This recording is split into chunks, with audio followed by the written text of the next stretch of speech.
Presiden Prabowo Subianto menerima kunjungan kehormatan Ketua MPR Republik Rakyat Tiongkok Istana Huning di Istana Merdeka, Jakarta. Dalam pertemuan tersebut turut dibahas kerjasama kedua negara hingga bidang diplomasi parlemen.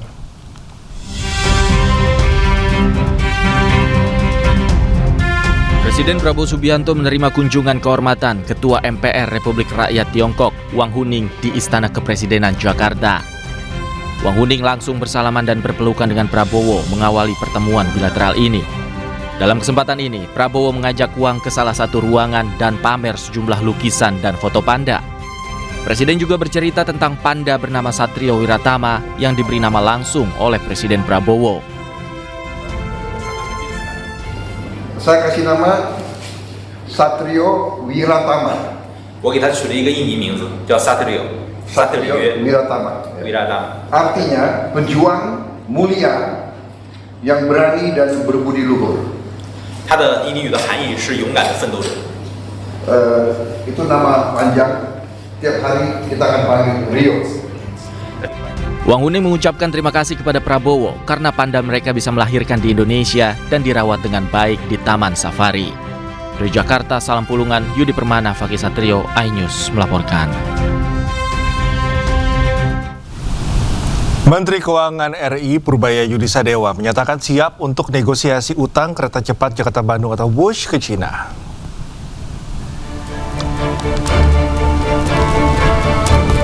Purbaya menyebut tim teknis kementerian bersama Danantara akan segera melangsungkan diskusi guna membahas skema yang tepat dalam menyelesaikan utang WUSH. Meski demikian, Purbaya menjelaskan kedua pihak akan memastikan terlebih dahulu dengan bertemu dengan siapa di China dan seperti apa skema penyelesaian yang akan ditawarkan.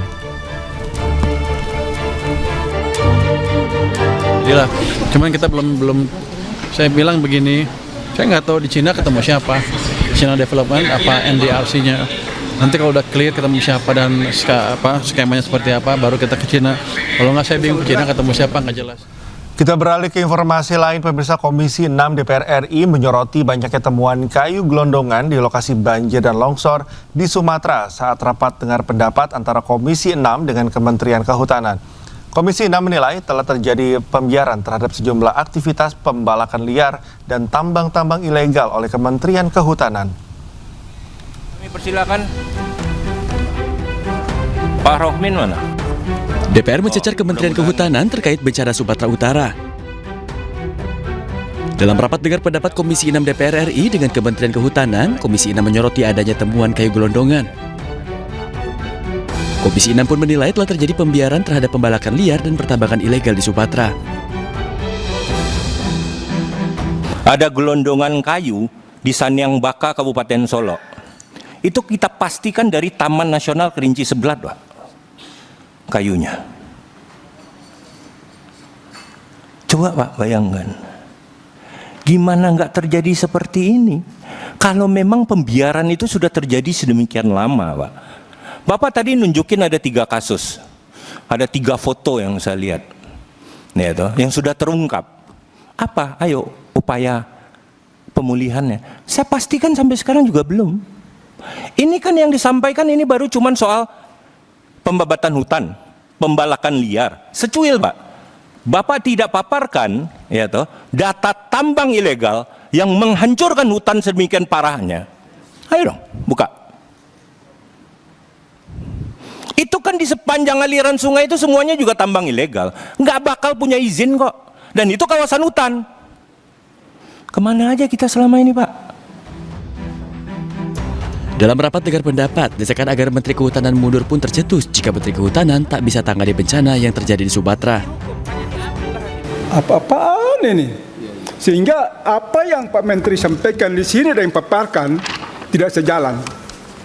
Sehingga inilah tanggung jawab Pak Menteri. Pak Menteri tidak boleh lempar ke yang terdahulu. Kalau Pak Menteri punya hati nurani, apa yang disampaikan Pak Wakil Ketua Pak Marjoan yang tadi Pak Menteri katakan melalui ayat hadis, akhirnya terjadi.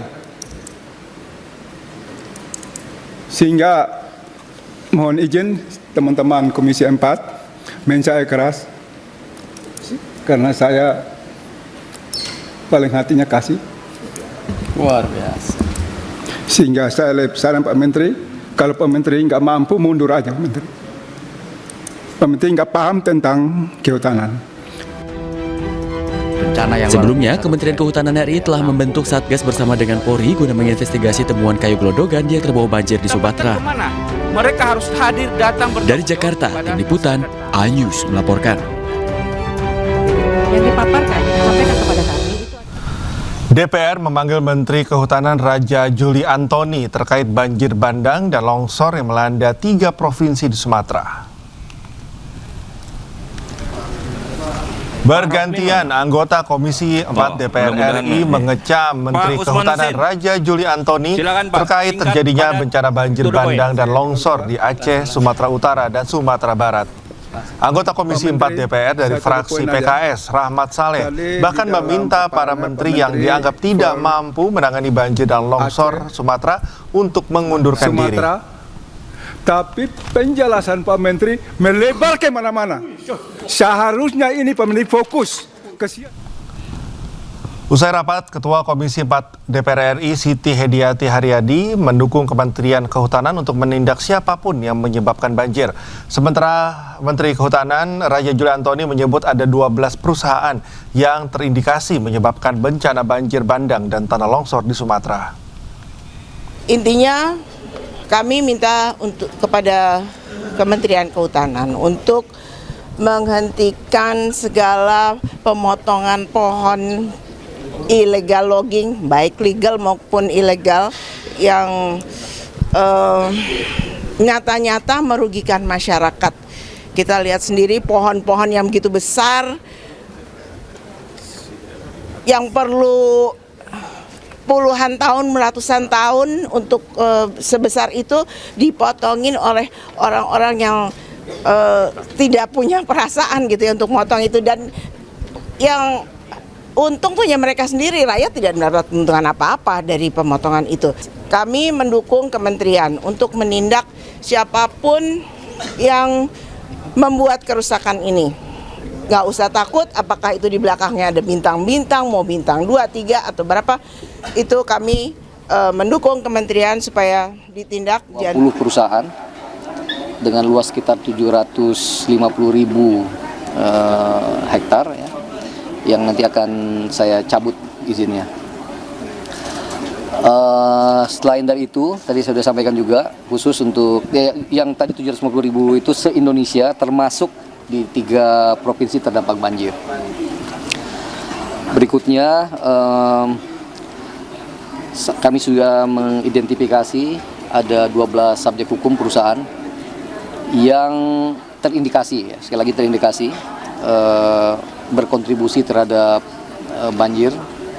Dan oleh karena itu dari kemarin Gakum kami sudah berada di lokasi, dan saya kira dalam 1-2 hari ke depan sudah ada penegakan hukum ya.